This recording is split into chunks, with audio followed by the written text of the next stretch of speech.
I think this is an interesting debate, and I think one thing I feel is getting lost in all this debate is when the issue of conscientious objection is thrown out there and made to be an issue.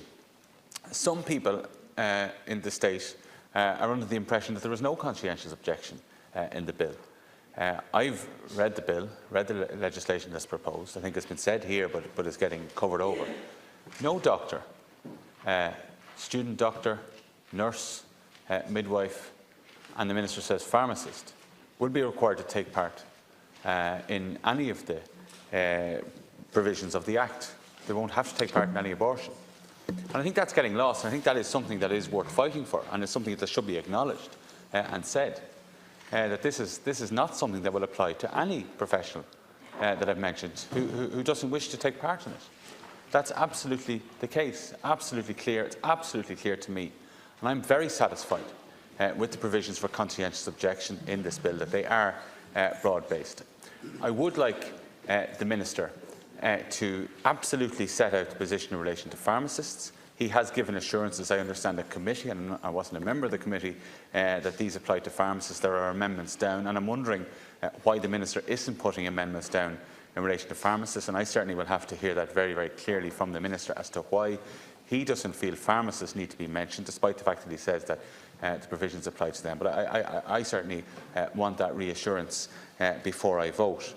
Now, the issue for referral, I have to say, came as a complete surprise to me at the outset of this debate, because certainly when the 2013 legislation was going through, okay, there were a number of amendments on this, but there were certainly some members on the pro-life side of the debate in the Channel at the time who put forward very straightforward amendments simply to refer to another medical practitioner. That was there by some of them. Others deleted the obligation to refer in their amendments. So there's a division of opinion on this, and things move on, and people grab on to particular issues.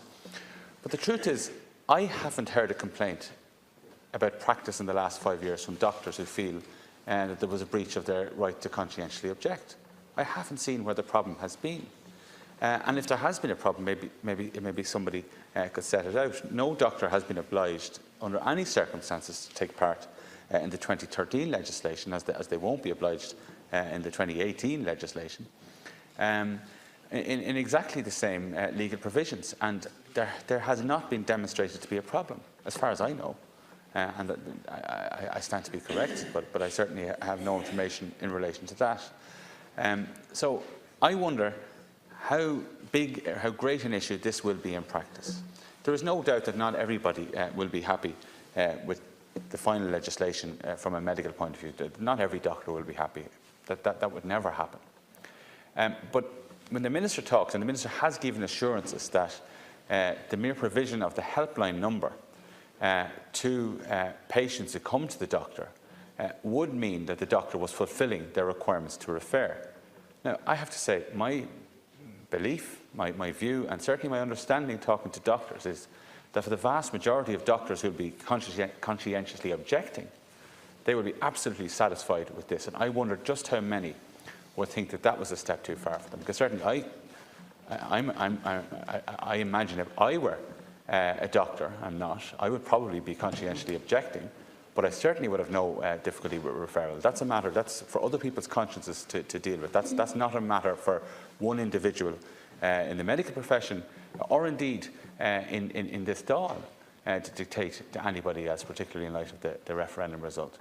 But I think we need to be absolutely clear with the public out there. There's a lot of confusion. I had a very upset person ringing me yesterday, a nurse, worried that she would have to take part in abortions, which she would conscientiously object to. And I gave her my assurance, as someone who's read the law, a lawyer myself, but a legislator voting on this, that under no circumstances would she have to take part in this. And she was really reassured by me, I have to say that. But I have to say there's so much misinformation going out there about what she would be obliged to do or not to do, that we really need to keep going back to what's actually in the law, and not what may be the fear of what might be in the law.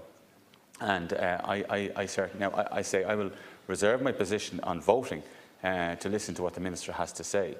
But I think that this issue, I think for the vast majority of doctors, and I mean the vast majority of doctors who conscientiously object, I think this bill will be satisfactory. Thank you, Deputy.